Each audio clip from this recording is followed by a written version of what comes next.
Louvado seja o nome do Senhor pela oportunidade concedida de estudarmos mais um dia a Santa Palavra do Senhor na Escola Bíblica Dominical. Uma saudação às Déboras, minhas queridas alunas, que saudade de cada uma de vocês, flores lindas do Senhor.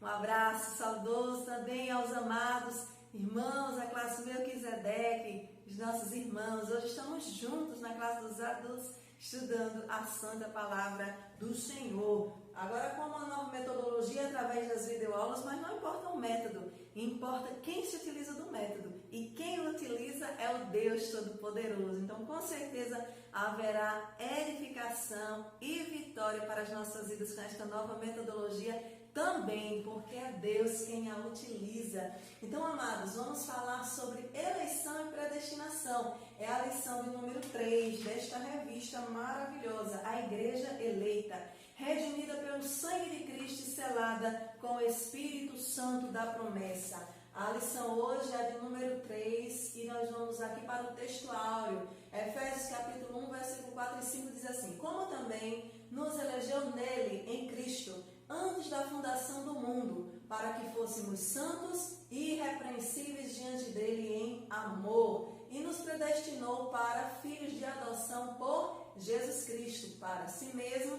segundo o beneplácito, ou seja, o consentimento de sua vontade. Esse é o texto áureo. Nós entendemos que, segundo a presciência de Deus, e o que é a presciência de Deus? A presciência de Deus está relacionada ao fato de Deus conhecer todas as coisas que ainda acontecerão antes que elas se estabeleçam. Então, isso é a presciência de Deus. Tudo que vai acontecer, como, onde, quando, Deus já sabe antes que aconteça. Isso é a presciência de Deus. Então, segundo a sua presciência, Deus elegeu e predestinou para a salvação os que no futuro creriam e perseverariam na fé em Cristo Jesus. A leitura bíblica em classe está em Efésios capítulo 1, do versículo 4 ao versículo 12. Já lemos o 4 e 5 no texto áureo, vamos ao versículo 6. Para louvor e glória da sua graça, pela qual nos fez agradáveis a si no amado, em quem temos a redenção pelo seu sangue, a remissão das ofensas, segundo as riquezas da sua graça, que ele tornou abundante para conosco em toda sabedoria e prudência, descobrindo-nos o mistério da sua vontade, segundo o seu beneplácito, ou seja, seu consentimento, que propusera em si mesmo, de tornar a congregar o que outrora havia se perdido, deturpado em função do pecado, de tornar a congregar em si mesmo, em Cristo, todas as coisas, na dispensação da plenitude dos tempos, tanto as que estão nos céus como as que estão na terra. Nele, em Cristo, digo, em quem também fomos feitos herança, havendo sido predestinados conforme o propósito daquele que faz todas as coisas segundo o conselho da sua vontade, com o fim de sermos para louvor da sua glória, nós, os que primeiro esperamos em Cristo. Então vamos estudar esses dois conceitos extremamente importantes para a doutrina da salvação. Eleição e predestinação. E vamos ficar atentos, porque é importante compreender estes conceitos para que tenhamos a dimensão de tão grande salvação que o Senhor nos concedeu. Essa doutrina maravilhosa da salvação. A doutrina da eleição em Cristo é gloriosa. Nele fomos eleitos para a salvação e predestinados a desfrutar das mais ricas bênçãos espirituais. Então, a eleição como uma escolha preferencial e a predestinação como uma determinação antecipada do destino de algo ou de alguém, segundo a presciência de Deus. É o que iremos estudar, segundo os conceitos bíblicos, trazendo o enfoque para a interpretação pentecostal. Nós somos pentecostais e é nessa linha de pensamento que vamos caminhar. Porque esses conceitos, eleição e predestinação, amados, são temas de discussões polêmicas atuais muito tempo. Mas não é nosso objetivo trazer discussões teológicas contra os diferentes pensamentos, mas apresentar os conceitos bíblicos embasados na interpretação pentecostal, que é onde nós estamos inseridos. E a interpretação pentecostal, ela se assemelha mais ao pensamento de Armínio. E o que diz o arminianismo? O arminianismo, amados, diz que Deus, ele teve a iniciativa de salvar o homem pecador. Então, com essa iniciativa de Deus, há uma resposta do homem. Quando o homem responde positivamente a esse chamado gratuito de Deus para a salvação, então ele se torna eleito, e sendo eleito, torna-se predestinado às bênçãos espirituais reservadas para os eleitos. Mas aqueles que respondem negativamente a esse chamado gratuito de Deus para a salvação, estes não estarão incluídos nestes eleitos e, consequentemente, não alcançarão as bênçãos espirituais predestinadas aos eleitos. Então, esta eleição é em Cristo. Então, é um chamado de Deus para toda a humanidade pecadora, como iniciativa de Deus, e o homem responde a essa iniciativa. Então, com relação à doutrina da salvação, o que mais se assemelha à interpretação pentecostal no que diz respeito, à doutrina da salvação, é o pensamento do arminianismo. Então, nós vamos nos deter a ele. Amém? Amados, o primeiro ponto que iremos estudar fala que fomos eleitos para uma vida santa e irrepreensível. Então, a eleição divina, esse termo eleição, ele traz a ideia de escolha. Então, vamos tentar discernir entre eleição e predestinação. Eleição e predestinação, conquanto sejam duas coisas que andam intimamente ligadas, elas estão relacionadas, mas não são uma e a mesma coisa, Eleição refere-se a pessoas. Deus escolhe pessoas para a salvação. E a predestinação refere-se aos propósitos. Quais são os propósitos de Deus para os eleitos? Então, os eleitos estão predestinados para estes propósitos divinos através da salvação. Predestinação bíblica baseia-se, então, nas bênçãos concedidas aos eleitos. Predestinação bíblica retrata as bênçãos concedidas aos eleitos. Então, a eleição traz a ideia de escolha e refere-se, então, a pessoas. Paulo, ele destaca na Epístola aos Efésios, amados, 3 aspectos desta escolha. Primeiro, esta escolha é em Jesus. Ela é cristocêntrica. Não existe esta eleição de Deus, esta escolha de Deus para quem será salvo fora de Cristo. A vontade soberana de Deus tem seu princípio na justiça.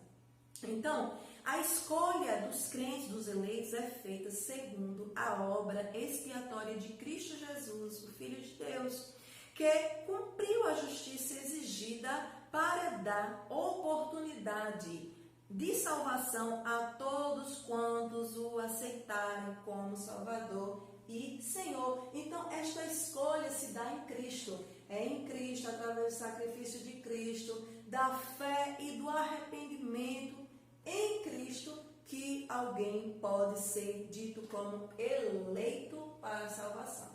Um outro aspecto que Paulo destaca é que esta escolha ocorreu antes da fundação do mundo. Então, antes que tudo viesse a existir, o Senhor já tinha feito a eleição, já tinha escolhido aqueles que seriam salvos. Então, existem alguns aspectos aqui que podem gerar dúvida no seu coração, mas vamos tentar elucidá-las.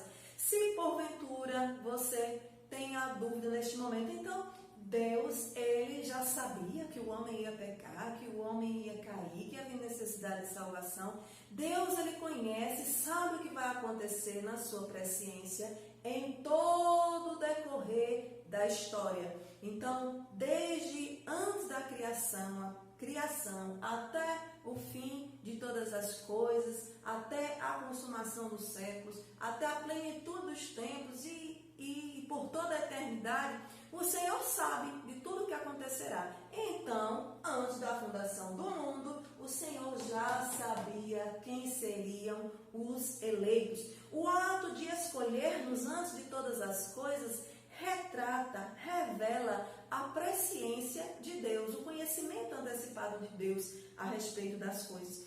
Por sua presciência, Deus conhece os que hão de se salvar e também os que hão de se perder, pois Ele sabe desde a eternidade quais indivíduos creriam e perseverariam na fé, como também aqueles que não creriam.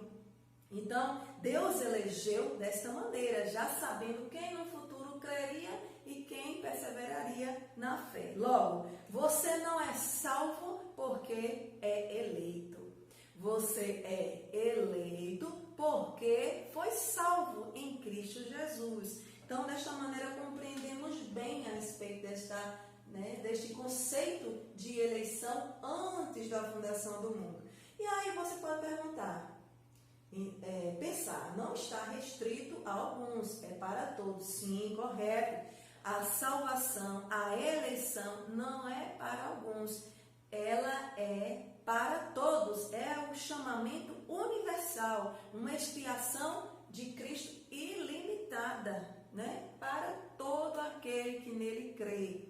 Todo aquele que nele crê não irá perecer, terá a vida eterna, ou seja, a salvação.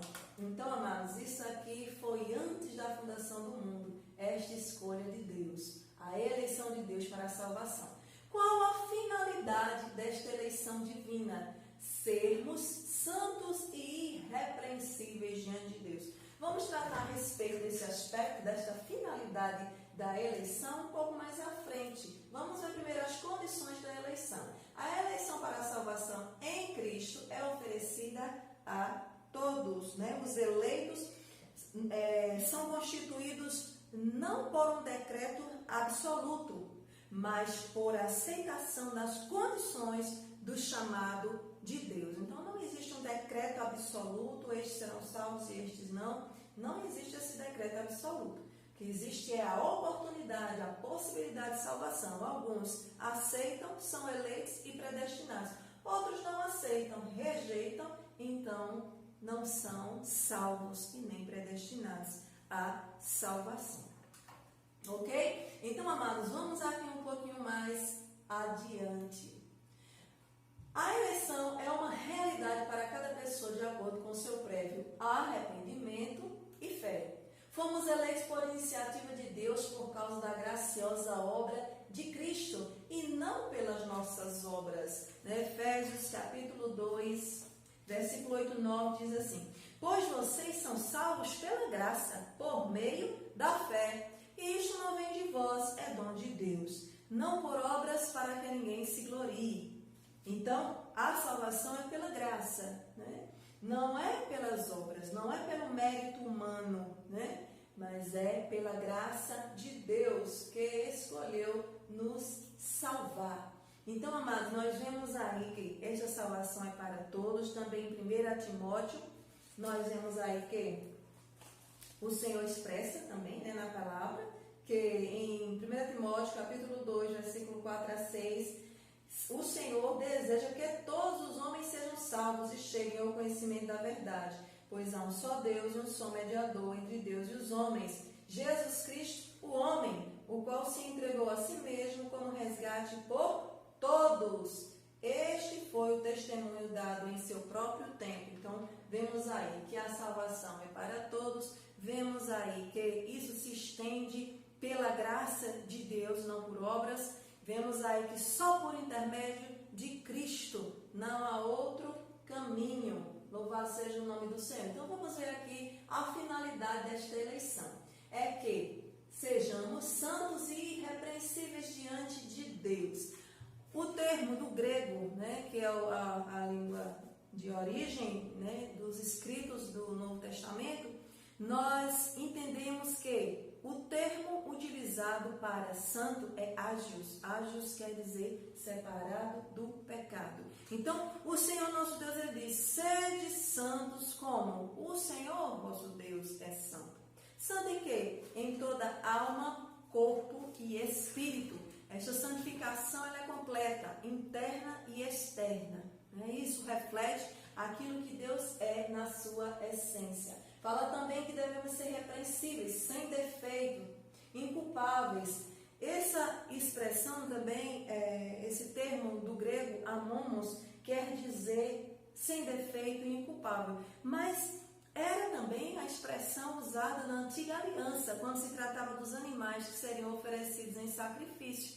Então, Deus, ele diz a Moisés, e Moisés transmite ao povo que aqueles animais seriam oferecidos em sacrifício para cobrir a culpa daquele homem pecador. Ele deveria ser irrepreensível. Ele deveria ser sem culpa, sem mancha, vamos dizer assim, sem defeito. Está escrito. Nem tem essa expressão sem defeito, é uma expressão semelhante ao que se usa aqui na Nova Aliança, falando que nós devemos ser irrepreensíveis diante de Deus, sem culpa, sem defeito, irrepreensíveis. Então, o animal na antiga aliança passava ali pelo crivo do homem. O homem, ele analisava aquele animal, via se ele tinha algum defeito, e só então ele levava para agora ser avaliado pelo sacerdote e passar agora pelo crivo de Deus, né? Vamos ver se vai ser aceito por Deus. Então é importante observar que a vida do cristão também deve ser sem mácula. Não apenas de acordo com os padrões humanos. É claro que passamos pelo crivo humano, a avaliação humana, isso é importante. Termos um testemunho, uma vida irrepreensível diante da sociedade, da família, né? Perante a nossa própria avaliação, isso é extremamente importante. O testemunho de Cristo a esse mundo. Mas o mais importante é o crivo de Deus, porque Ele é a testemunha de tudo que um homem faz, pensa ou diz. Então, era isso que ocorria na antiga aliança. Passava, né, ali no crivo do homem, esse animal serve, não tem defeito, vou levar para apresentar ao sacerdote, o sacerdote apresentava a Deus, e assim seria aceito ou não. Então, diante dos homens irrepreensíveis, diante da sociedade irrepreensíveis, ao nosso próprio crivo irrepreensíveis, diante de Deus irrepreensíveis, sem culpa e sem defeito. Mas que nível elevado de santidade o Senhor requer de nós? É possível isso, missionários? Sim, é possível, porque Cristo já nos mostrou, quando esteve aqui como homem, né, tomando a forma de servo, foi obediente até a morte de cruz, permaneceu santo até o fim, né, como homem aqui nesta terra. E a palavra também nos diz que quem nos capacita para isso é o Espírito Santo de Deus. Para este novo estilo de vida, essa novidade de vida, quem nos capacita a viver em santidade é o Espírito de Deus. A partir do momento que nós aceitamos a Jesus como nosso único e suficiente Salvador, nos tornamos templo e morada do Espírito Santo. Ele mora dentro de nós e Ele nos capacita para viver esta vida de santidade perante o Senhor. E, amados, nós entendemos que este é um processo gradativo, né? É algo contínuo, dia após dia. A cada dia vamos subindo um degrau e outro, e outro, e outro, neste processo de santificação, até chegarmos à estatura planejada pelo nosso Deus para as nossas vidas. E aqui nós encerramos este primeiro ponto da lição. Amados, então vamos ver aqui o segundo ponto, né, o segundo tópico da nossa lição. Predestinados para filhos de adoção. Amados, a predestinação é algo que nos traz o entendimento de que o nosso destino foi determinado antes. Mas, como desde o princípio falamos, isto ocorre segundo a presciência de Deus. Não quer dizer que uns foram criados já para a salvação e outros para a perdição, para a morte eterna. Não. Trata-se de uma escolha, né? Há uma escolha. Deus propõe salvação. Alguns aceitam, outros rejeitam. Mas como Deus já sabe, aqueles que aceitarão e aqueles que rejeitarão, Deus sabe quem serão eleitos. E desta forma Ele pode determinar antes quem será né? Quem serão os predestinados às bênçãos espirituais que estão reservadas para os eleitos. Então, é necessário ter um entendimento. Por exemplo, vamos supor que temos um lugar maravilhoso para chegar. Temos um lugar, uma cidade, um ambiente maravilhoso para habitar. Há um convite para todos que desejarem ir, mas para ir é necessário aceitar as condições. A única forma de chegar a este lugar maravilhoso é entrando em uma embarcação, navegando sobre as águas, sem poder levar nada deste mundo, nenhuma provisão, sem ter nenhuma associação, nenhuma ligação com este mundo. Entramos nesta embarcação, seguimos este trajeto, sem saber que dia vai chegar, pode durar anos, milhões, milhares de anos, mas sabemos que um dia vai chegar. Tem uma coisa, nesta embarcação tem provisão suficiente, independente de quantas pessoas queiram entrar, há lugar para todos e há provisão suficiente para chegar ao destino final. Mas é necessário fé, é necessário uma renúncia, né? Então, é exatamente isso que acontece. Nós temos o céu, Deus propõe o céu para toda a humanidade. Só que o pecado nos impede de chegar até lá. Então, Deus proveu um mecanismo, né? Para chegar neste lugar que é o céu, Deus propõe uma embarcação. Esta embarcação é Cristo. O convite é feito a todos que desejarem. Então, quem serão eleitos para chegar naquela cidade, naquele lugar, no céu, a morada de Deus, a eternidade? Quem será eleito? Aqueles que entrarem na embarcação, que é Jesus. Aqueles que aceitarem estas condições de se desligar deste mundo de pecado, de abandonar todos os costumes, toda a provisão, toda a ligação com este mundo de pecado. Entrar nesta embarcação que é Jesus, mergulhar nestas águas, caminhar, navegando sobre estas águas, né, dentro desta embarcação que é Jesus. E assim, sem saber o dia, mas sabemos que o dia chegará, que estaremos na presença eterna e gloriosa do Senhor. E aqueles que estão dentro da embarcação em Jesus estão eleitos. Predestinados a quê? Predestinados a chegar ao céu, predestinados às bênçãos espirituais, já dentro da embarcação e também quando chegar no céu. Então, a predestinação são as consequências desta eleição. O que vamos alcançar sendo eleitos de Deus. E isto já está determinado antes pelo Senhor na sua presciência. A predestinação abrange o que acontecerá ao povo escolhido por Deus. Então, o Senhor nos predestinou, né? Sendo eleitos de Deus, o Senhor nos predestinou bênçãos espirituais. Uma delas é filhos por adoção. E isso abrange coisas grandiosas, amados. Olha, é muito importante estudarmos a palavra de Deus em todo o contexto que existe. Se lemos um texto da palavra de Deus, que está numa carta ou num livro, precisamos avaliar aquele contexto local, aquela circunstância imediata, em todos os contextos possíveis e também num contexto mais amplo, geral, de toda a Escritura Sagrada, comparando, fazendo a correlação com toda a Escritura Sagrada. Mas é importante, amados, que nesta avaliação e estudo do contexto, possamos observar quem escreveu, quando escreveu, em que situação, qual era o objetivo, a condição psicológica, para quem foi escrito, quem eram os destinatários originais, né, os leitores originais, qual a circunstância daqueles leitores originais, o contexto histórico, geográfico, político, social, religioso, costumes.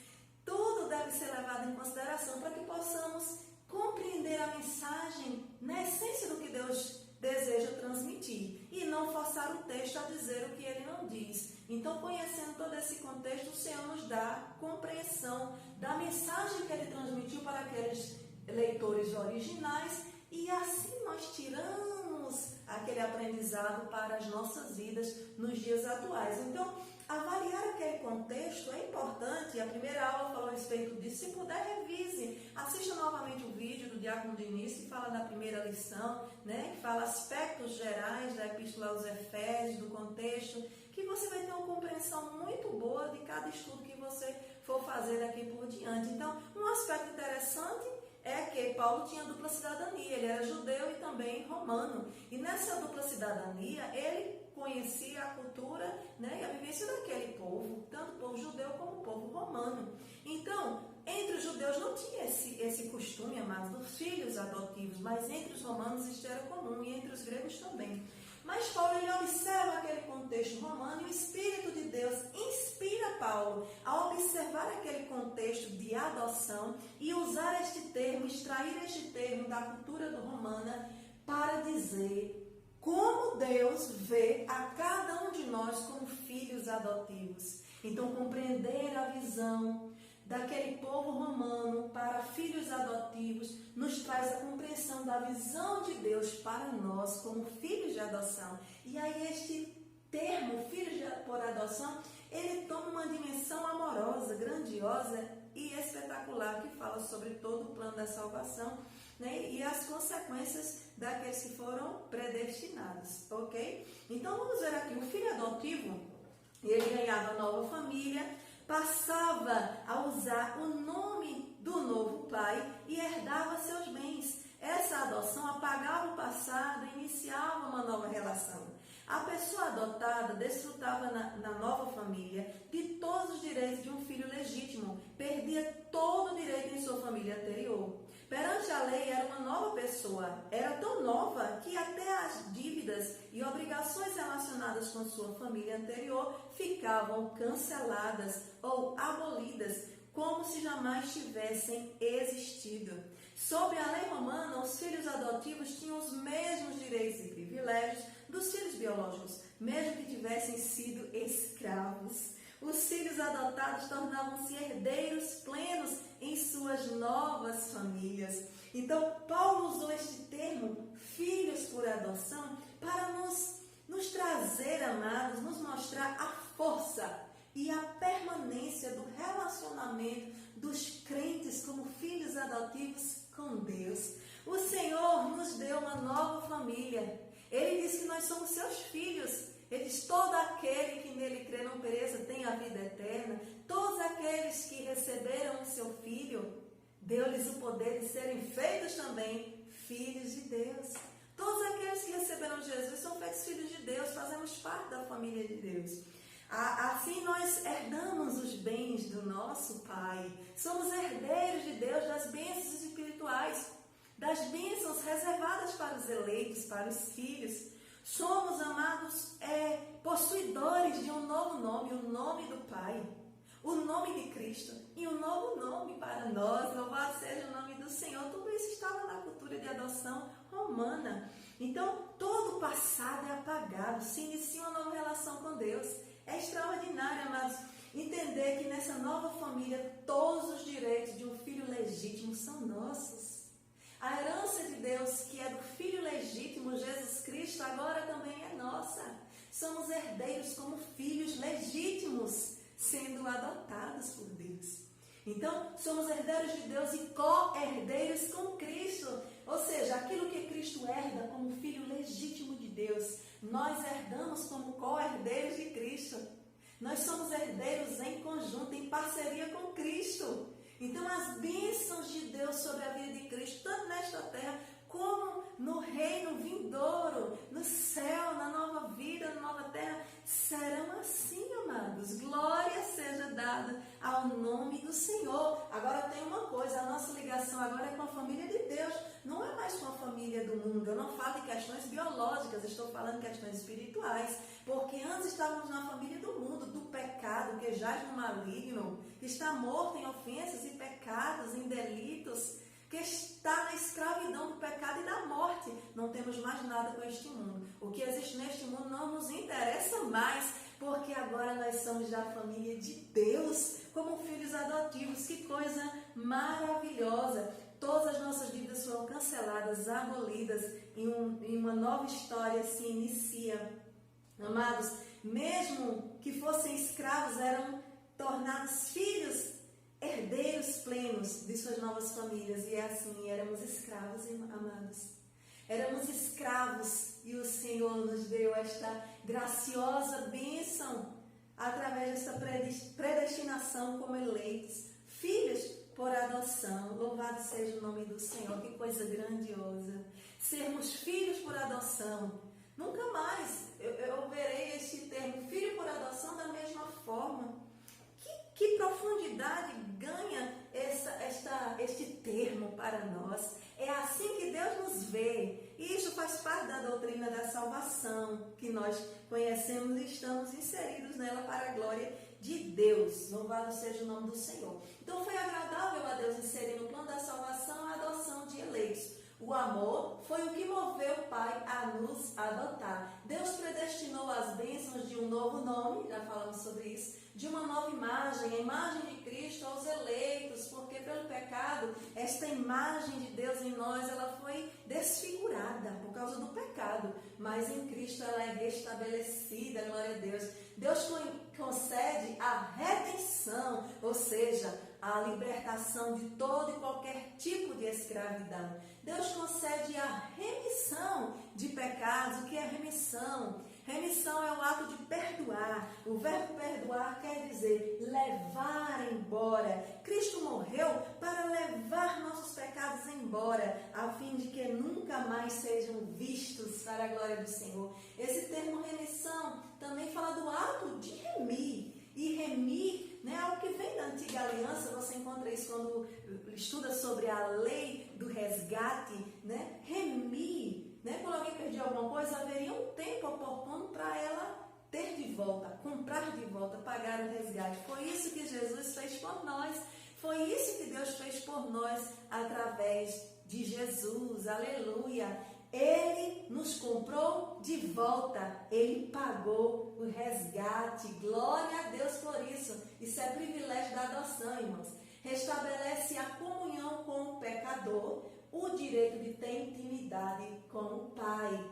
Glória a Deus. Agora, como Cristo chama de Pai, Abba Pai, Paizinho, nós também podemos ter esta intimidade com Deus Todo-Poderoso. Passamos a ser herdeiros e co-herdeiros de Cristo, das promessas de Abraão e da vida eterna. Glória seja dada ao nome do Senhor. Então este aí é o segundo ponto da nossa lição. Vamos ao terceiro ponto. Fala da grandiosidade do propósito divino na predestinação. Deus não predestinou incondicionalmente pessoa alguma à condenação eterna e nem também à salvação eterna. Não há uma predestinação incondicional. Ela é condicionada à pessoa de Cristo. Esta é a condição, né, para esta predestinação, a pessoa de Cristo. Então, Deus não predestinou incondicionalmente pessoa alguma à condenação eterna. Então, o Senhor, Ele propôs o quê? A salvação. Ele, em Cristo, nos elegeu para a salvação e nos predestinou para isso. Deus não predestinou ninguém, né? Deus não, segundo uma vontade soberana, absoluta, Ele não disse assim, um decreto absoluto, Ele não disse assim, estes estão reservados para a morte eterna. Não, mas por escolha dos homens, Deus sabe, aqueles que não alcançarão a salvação. Já falamos a respeito disso. A predestinação bíblica diz respeito apenas à salvação, sendo condicionada ao arrependimento e à fé em Cristo Jesus, segundo a presciência divina. Predestinação e amor. Aqui consiste, irmãos, a grandiosidade dos propósitos eternos em prover a salvação. O amor de Deus. Amados, tudo isso está, né, resumido, consiste no amor de Deus. Não há merecimento, não há nenhum decreto absoluto, não. É o amor de Deus que nos concede, né, estas maravilhas. Louvado seja Deus. Então, desde a eternidade, segundo a sua presciência, em Cristo, Deus elegeu e predestinou os que creriam e perseverariam na fé ao viver em santidade, receber a filiação divina e a desfrutar de todas as bênçãos espirituais divinamente estipuladas pelo Senhor. Que o Senhor nosso Deus a cada dia venha ampliar, né, o nosso entendimento da palavra de Deus, para que possamos seguir firmes servindo ao Senhor, nos afastando do pecado, como eleitos de Deus em Cristo Jesus, predestinados às bênçãos espirituais. Fiquem com Deus, fiquem na paz do Senhor Jesus. Que Deus abençoe a todos, em nome de Jesus.